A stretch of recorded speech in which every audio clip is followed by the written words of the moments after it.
Hello friends, welcome back to my channel. तो कैसे हैं आप सब? आशा करती हूँ कि आप सब अच्छे होंगे। मैं भी ठीक हूँ। हालांकि मेरी शक्ल से आपको पता चल रहा होगा कि मेरी तबीयत ठीक नहीं है फ्रेंड्स। मैं भी थोड़ी देर पहले नहा के बैठी हूँ। आपने देखा होगा कि गर्मी बहुत बढ़ गई है फ्रेंड्स। एक तो गर्मी बहुत हो गई है, ऊपर से ना मेरी तबीयत ठीक नहीं चल रही है। तो मैं कई दिनों से वीडियो भी नहीं डाल पा रही थी फ्रेंड्स। तो सोचा कि आज एक छोटी सी वीडियो डाल दूँ। तो ऐसे ही कुछ मेरा मामला चल रहा है।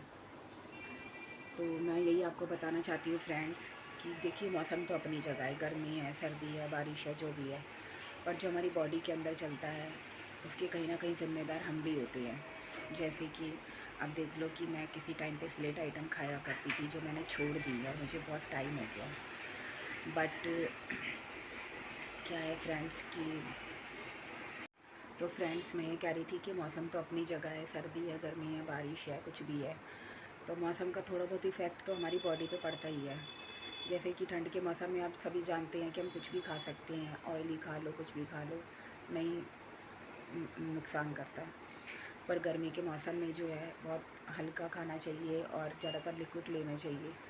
तो मेरी बॉडी में कुछ यही चेंजेस हो रहे हैं कि मतलब जो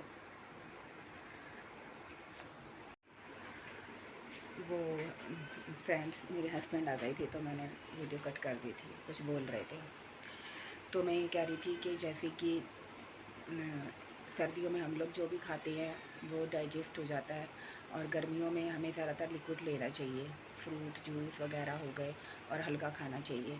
तो ये सबकी बॉडी में होता है फ्रेंड्स, पर मेरे साथ कुछ ज़्यादा ही हो रहा है। इस बार मेरी तबीयत इतनी ख़राब हुई है कि पता नहीं अपने आप ही कैसे हो गया है। जो है ये आलू जैसी चीज़ और ऑयली तो मुझे बिल्कुल ही नुकसान कर रहा है।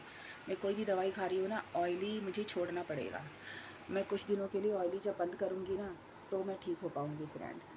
तो ये अपनी अपनी बॉडी का होता है, पता नहीं हमारी बॉडी के अंदर क्या चल रहा है, हमें नहीं पता। तो वही मैं आपसे कहना चाहती हूँ ना फ्रेंड्स कि हम डाइजेस्ट फूड खा रहे हैं, तब हमारा ये हाल है कि कभी कभी हमें जो चीज़ें हमें माफ़ा आती थी वो हमें छोड़नी पड़ती है ना। और कभी कभी जो है, अब थोड़े दिन जैसे छोड़ दूँगी, दवाई वगैरह खाऊँगी, ठीक हो जाएगा, तो थोड़ी थोड़ी शुरू कर सकती हूँ। वैसे भी ज़्यादा ऑयल और मिर्च मसाले स्पाइसी शरीर के लिए अच्छा नहीं होता, तो मैं तो छोड़ ही दूँगी। एक बार ऐसा हुआ था फ्रेंड्स कि मेरा ना वेट प्रेगनेंसी के बाद मेरा काफ़ी वेट बढ़ गया था। तो मैंने ना घर में ही एक्सरसाइज की थी और अपना ना बिल्कुल ऑयल बंद कर दिया था, जबकि मुझे कोई नुकसान नहीं कर रहा था, फिर भी मैंने बंद कर दिया था। घी, तेल, ऑयल सब कुछ बंद कर दिया था, और सबके लिए पराठे बनाती थी, मैं नहीं खाती थी। और मेरा ना अपने आप ही वेट एकदम कम हो गया था और अच्छा हो गया था मेंटेन। तो वही मुझे दोबारा करना पड़ेगा, अपना जो है सब कुछ छोड़ना पड़ेगा। वो मुझे अब इसलिए करना पड़ेगा क्योंकि अब मुझे वो नुकसान कर रहा है। कुछ हो गया होगा अंदर, अब बॉडी के अंदर क्या चल रहा है क्या पता। अल्ट्रासाउंड करवाया था, सब कुछ ठीक आया है, कुछ प्रॉब्लम नहीं है, लीवर किडनी सब ठीक है। पर मेरे साथ कुछ ऐसा हो गया फ्रेंड्स, जैसे आपने सुना है ना कि पित्त की थैली किसी की निकल जाती है तो उसे बहुत सोच समझ के खाना पड़ता है, वो वाला हो गया मेरे साथ, जबकि मेरे संग कोई पित्त की थैली की प्रॉब्लम नहीं हुई है। तो चलिए थोड़े दिन परहेज़ करूँगी, कहते हैं ना परहेज़ सबसे अच्छी दवाई है। तो परहेज़ करूँगी, थोड़ी दवाइयाँ लूँगी तो ठीक हो जाऊँगी। तो मैं वही कहना चाहती हूँ फ्रेंड्स कि हम डाइजेस्ट फूड खा रहे हैं तो हमारा ये हाल है।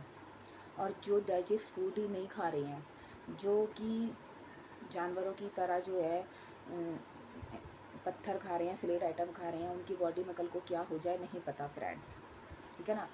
मैं बीमार कई बार हुई हूँ, पर मेरे संग ऐसा कभी नहीं हुआ कि मुझे ऑयली चीज़ बिल्कुल बंद करनी पड़े। जैसे कि मैंने आपको अभी बताया, जब मैंने पहले ऑयली चीज़ें बंद की थी तो अपना जो है मोटापा कम करने के लिए की थी, मुझे नुकसान नहीं कर रहा था, पर अब मुझे वो नुकसान कर रहा है, तो वो मुझे बंद करनी पड़ेगी। तो जो अंदर हमारी बॉडी की क्या हो जाए कभी नहीं पता। आज हम ठीक है तो ज़रूरी नहीं हम कल भी ठीक है। तो इसी तरीके से है ना, जो ये लोग स्लेट आइटम खा रहे हैं और जो पत्थर खा रहे हैं, सोच के देखिए ये कहाँ से डाइजेस्ट है, ये हमारे साथ क्या कल को करेगा हमारी बॉडी के अंदर, हमें खुद को नहीं पता, ठीक है ना।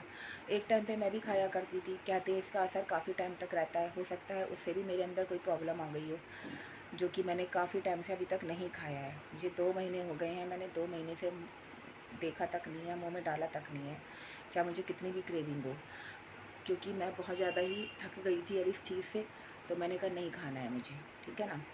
और चलो मैं मान लेती हूँ कि मेरा डाइजेस्ट सिस्टम कमज़ोर है, पर जो है जिसका कितना भी मजबूत हो, फिर भी वो ईंट पत्थर तो नहीं हजम कर लेगा ना।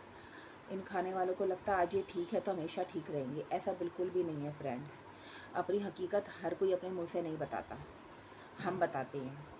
मैं हूँ, पैम मैम है, बहुत लोग हैं जो हम बताते हैं कि हमारे संग हुआ है। ये अंजलि ढाका जैसे नहीं बताएंगे। अंजलि ढाका की कई दिन से तबीयत ख़राब चल रही है, तो वो पता अपनी आगे किसी की चलने नहीं देती है।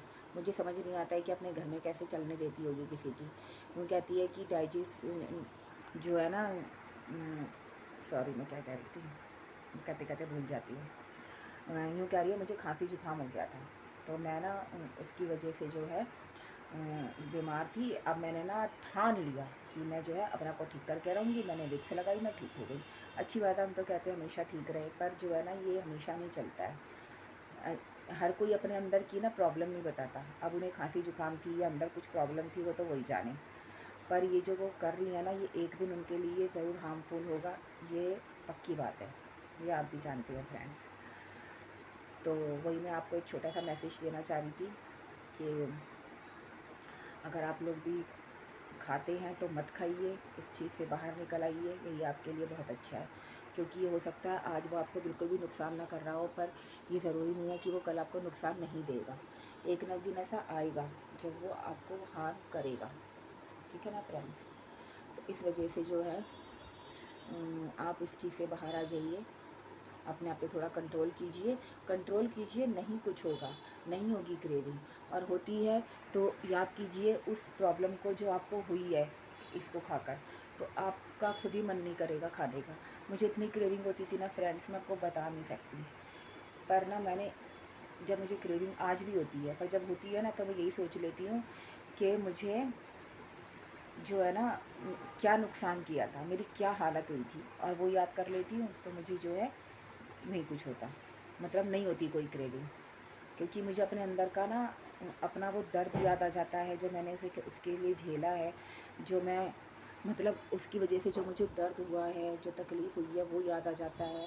और फिर याद आता है कि मैं अपनी फैमिली की रिस्पॉन्सिबिलिटी को ठीक से नहीं निभा पा रही हूँ, जिम्मेवारियाँ ठीक से नहीं निभा पा रही हूँ, काम घर का रुक जाता है मेरी वजह से, साफ़ सफाई रुक जाती है, तो अपने आप ही मन नहीं करता खाने का फ्रेंड्स, ठीक है ना।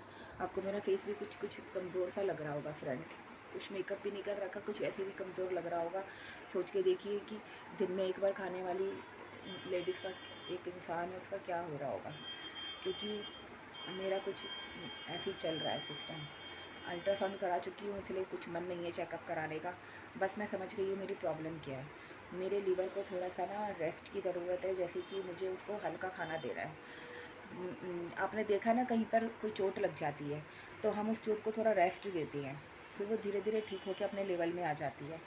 ऐसे ही है ना, हम पेट को एकदम से खाली तो नहीं छोड़ सकते, पर यह है कि कुछ हो गया है पेट में, जैसे लीवर में, तो हमें क्या करना है कि उसको थोड़ी हल्का खाना देना है। कुछ दिन हल्का देंगे, उसकी जो कम उसमें खराबी आ गई है उसकी दवाइयाँ खाएंगे तो वो अपनी जगह सेट हो जाएगा। फिर हम अगर हल्का हल्का शुरू भी कर देंगे ना तो भी कुछ नहीं होगा। तो मैंने सोच लिया है कि मैं जो है ना अपना सिस्टम ठीक करूँगी। जब तक ज़िंदा रहना है फ्रेंड्स, तब तक ये तो नहीं है कि अपनी जिम्मेदारियों को भूल के पड़े रहो। और ठीक होती है ना तब अच्छा लगता है कुछ करें, जब बीमार होते हैं ना तो मन करता है यार कुछ मत कर, है ना। तो मैंने वही सोच लिया है कि मुझे अपने आप को ठीक करना है, और मैं अपना मतलब अपना ध्यान रखना है। आप भी अपना ध्यान रखिए फ्रेंड्स, ठीक है, बाय।